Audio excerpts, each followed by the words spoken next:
आज हम बात कर रहे हैं सुजलॉन एनर्जी की और साथ में हम बात करेंगे DHFL की यानी दीवान हाउसिंग फाइनेंस लिमिटेड की।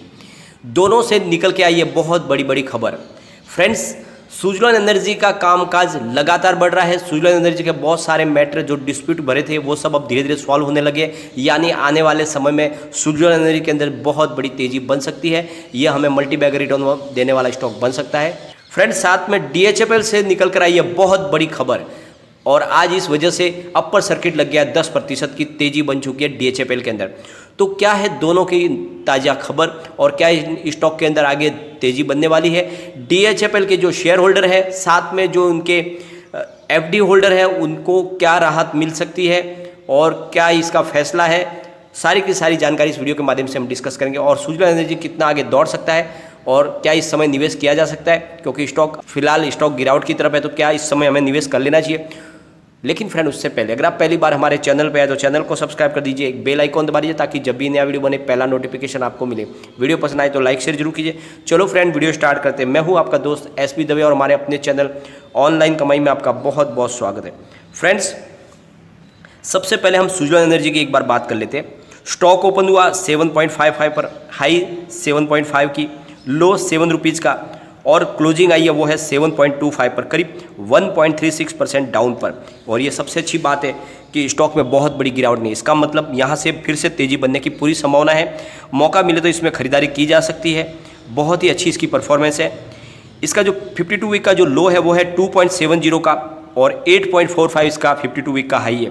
तो काफ़ी अच्छी स्टॉक ने परफॉर्मेंस दिखाई है। पिछले एक साल में 168% का बम्पर रिटर्न दे दिया है और 16.47% दूर है अपने 52 वीक से। 42.16% का एक शानदार रिटर्न इसने एक महीने में दिया है, करीब 42%। बहुत ही शानदार लोगों को मालामाल किया इसने और स्टॉक आगे दौड़ सकता है। फिलहाल करेक्शन के दौर में थोड़ी सी इसमें प्रॉफिट बुकिंग होगी, फिर ये दौड़ने लगेगा। तो उसके पीछे जो वजह है, 2 दिन पहले जो न्यूज़ निकल कर आई थी, KP एनर्जी लिमिटेड और सुजलॉन एनर्जी के बीच सेटलमेंट हो चुका है। और फ्रेंड्स, दोनों के बीच में जो एग्रीमेंट बना उसके तहत 50.4 मेगावाट का जो विंड पावर का जो प्रोजेक्ट है वो अब KP एनर्जी ने सुजलॉन एनर्जी को सौंप दिया है। और इस एग्रीमेंट के तहत सुजलॉन एनर्जी KP एनर्जी को उसके पेमेंट का भुगतान कर देगी। और इस डील के बाद अब ये जो प्रोजेक्ट है वो सुजलॉन एनर्जी का हो गया है। और उससे पहले भी जो न्यूज़ निकल कर आई थी फ्रेंड्स, सुजलॉन एनर्जी ने सिद्धपुर गुजरात में एक 120 यूनिट विंड पावर लगाने का एक बड़ा प्रोजेक्ट। तो इसका मतलब लगातार अब प्रोजेक्ट मिल रहे हैं सुजलॉन एनर्जी को और सरकार ने भी ग्रीन एनर्जी को सपोर्ट करना शुरू कर दिया है। सरकार ने ठान लिया है कि आने वाले समय में पेट्रोल और डीजल की जगह पे ऊर्जा के वैकल्पिक स्रोतों को तलाशा जाए। तो इस वजह से आने वाले समय में सुजलॉन एनर्जी में बहुत ही बम्पर तेजी बन सकती है और ये स्टॉक मल्टीबैगर साबित हो सकता है। फ्रेंड, चलते हैं अब हम DHFL की तरफ। आज DHFL के स्टॉक में 10% का सर्किट लग गया और बहुत ही शानदार तेजी बनी। 20.80 पर अपर सर्किट लगा, 10% की तेजी बनी है और अभी स्टॉक 52 वीक हाई से करीब 51.63% दूर है, यानी करीब 50% की अभी गिरावट हो चुकी है स्टॉक के अंदर। लेकिन पिछले एक महीने में करीब 41.02% रिटर्न मिल चुका है लोगों को, यानी निचले लेवल से करीब 41% कवर हो चुका है स्टॉक। ये बहुत अच्छी बात है और मामला जिस तरह से अभी सेटलमेंट की तरफ चल रहा है, लगता है इसमें तेज़ी बन जाएगी और लोग जो इस पर फंसे हुए हैं उन शेयर होल्डर को उनकी जो भी इन्वेस्टमेंट है उसका पैसा उनको वापस रिटर्न मिल सकता है। तो चलते हैं उस न्यूज़ की तरफ। NCLT की मुंबई बेंच ने दीवान हाउसिंग फाइनेंस लिमिटेड यानी DHFL मामले में पीरामल ग्रुप के रिजोल्यूशन प्लान को कुछ शर्तों के साथ अनुमति दे दी है। बेंच ने रिजोल्यूशन प्लान की कॉपी उपलब्ध कराने के DHFL के पूर्व प्रमोटर कपिल वाधवान के निवेदन को भी अस्वीकार कर दिया है। NCLT ने अप्रूव्ड रिजोल्यूशन प्लान के तहत क्रेडिटर्स की कमेटी को FD होल्डर के लिए अधिक भुगतान करने पर विचार करने को कहा है, क्योंकि जो सबसे बड़ी प्रॉब्लम थी वो FD होल्डर को पैसे बहुत कम मिल रहे थे। तो अब NCLT की तरफ से उनसे कहा गया है कि FD होल्डर की चिंता को भी देखा जाए और उनके लिए अधिक से अधिक भुगतान किया जाए। पीरामल ग्रुप के रिजोल्यूशन प्लान को क्रेडिटर्स की कमेटी ने जनवरी में स्वीकृति दे दी थी।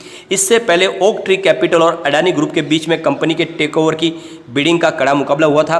पीरामल ग्रुप के रिजोल्यूशन प्लान को फरवरी में रिजर्व बैंक ऑफ इंडिया और अप्रैल में कंपटीशन कमीशन ऑफ इंडिया यानी CCI ने भी मंजूरी दे दी थी। NCLT से स्वीकृति मिलने के बाद पीरामल ग्रुप को DHFL का टेकओवर करने में कानूनी चुनौतियों का सामना करना पड़ सकता है, क्योंकि कंपनी के पूर्व प्रमोटर कपिल वाधवा ने इसे सुप्रीम कोर्ट में चुनौती दी हुई है। वाधवान ने पिछले महीने एनसीएलटी की ओर से जारी अंतरिम आदेश को चुनौती दी है, जिसमें एनसीएलटी के लैंडर्स को वाधवान की ओर से दिए गए ऑफर पर विचार करने के आदेश को खारिज कर दिया गया था। एक्सपर्ट का मानना है कि इससे मामले का निपटारा होने में देरी हो सकती है। पीरामल ग्रुप की subsidiary company Piramal capital and housing finance ने डीएचएफएल को 37,250 करोड़ में एक्वायर करने का प्रपोजल दिया था। इसमें डीएचएफएल को डिलिस्ट करना, इक्विटी को राइट ऑफ करना और बिजनेस को पीरामल ग्रुप की कंपनी में मर्ज करना शामिल है।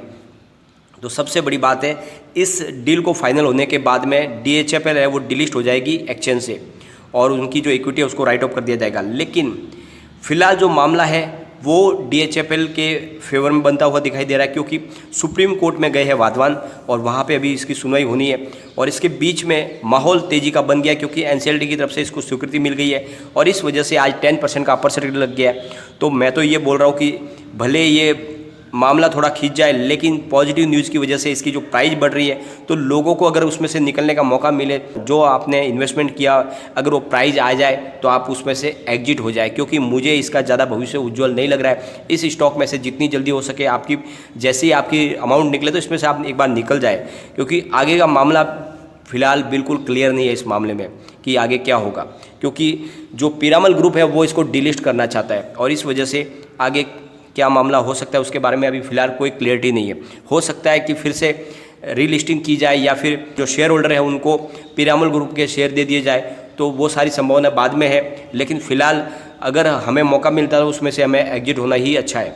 डीएचएफएल के लिए सबसे बड़ी बात है जो इसके एफडी होल्डर है उनके साथ में तो बहुत ज़्यादा नाइंसाफ़ी की गई है, क्योंकि जिसकी उसको 4 ब्रैकेट के अंदर उनके एफडी होल्डर को बांट दिया गया है। जिसकी एफडी 2 लाख से कम है उसको पूरी अमाउंट देने की बात कही गई है और जिसकी एफडी 2 लाख से 5 लाख के बीच में की गई, जो उन्होंने अमाउंट इन्वेस्ट किया उनको थोड़ी कम रकम मिलेगी। लेकिन जिसने 5 लाख से 10 लाख में निवेश किया हुआ है उनको उससे भी कम रकम मिलेगी और जिसका 10 लाख से ऊपर निवेश है उसको तो बिल्कुल कुछ नहीं मिलेगा। तो इस तरह से जो इसके जो ब्रैकेट बनाए गए वो बहुत ही गलत है और किसी को भी मंजूर नहीं है। इसी वजह से एनसीएलटी ने भी उनके सीसीआई से कहा है कि आप इसके बारे में फिर से सोचें और एफडी होल्डर के हितों को ध्यान में रखें। तो आगे जाके क्या निर्णय होता है उसके बारे में हमें जो जानकारी मिलेगी तो आपके साथ जरूर मैं फ्रेंड्स में शेयर करूंगा। सुजलॉन एनर्जी एक ऐसा मल्टी बैगर स्टॉक है जो आने वाले समय में बम्पर रिटर्न दे सकता है, क्योंकि अब कारोबार में उसको लगातार वृद्धि हो रही है। पहले स्टॉक में बहुत ज़्यादा गिरावट हुई, उसके पीछे वजह थी उसके कारोबार में जब लगातार लॉस हो रहा था,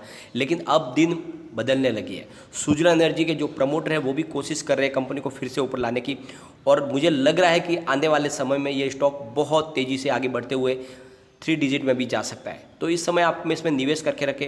अगर आपका नजरिया 5 साल का है तो ये स्टॉक 3 डिजिट में जाने जैसा है, आपको बहुत अच्छा रिटर्न मिल सकता है, तो आप उसमें निवेश बनाए रखें। फ्रेंड्स, अगर आपका शॉर्ट टर्म का नजरिया है और आपको अच्छा खासा प्रॉफिट मिल रहा है तो आपको प्रॉफिट बुक भी कर लेना चाहिए, क्योंकि कभी भी शेयरों में गिरावट आती है फिर से नीचे खरीदारी का मौका मिलता है, तो आप अपने हिसाब से निर्णय ले सकते हैं। लेकिन फ्रेंड, कोई भी इन्वेस्टमेंट करने से पहले अपने फाइनेंस एडवाइजर से एक बार एडवाइजर ले ले या अपना खुद का रिसर्च करें, क्योंकि मैंने वीडियो आपके एजुकेशनल पर्पज़ के लिए ही बनाया। वीडियो पसंद आए तो लाइक शेयर जरूर कीजिए और चैनल को सब्सक्राइब कर दीजिए। Thank you friend.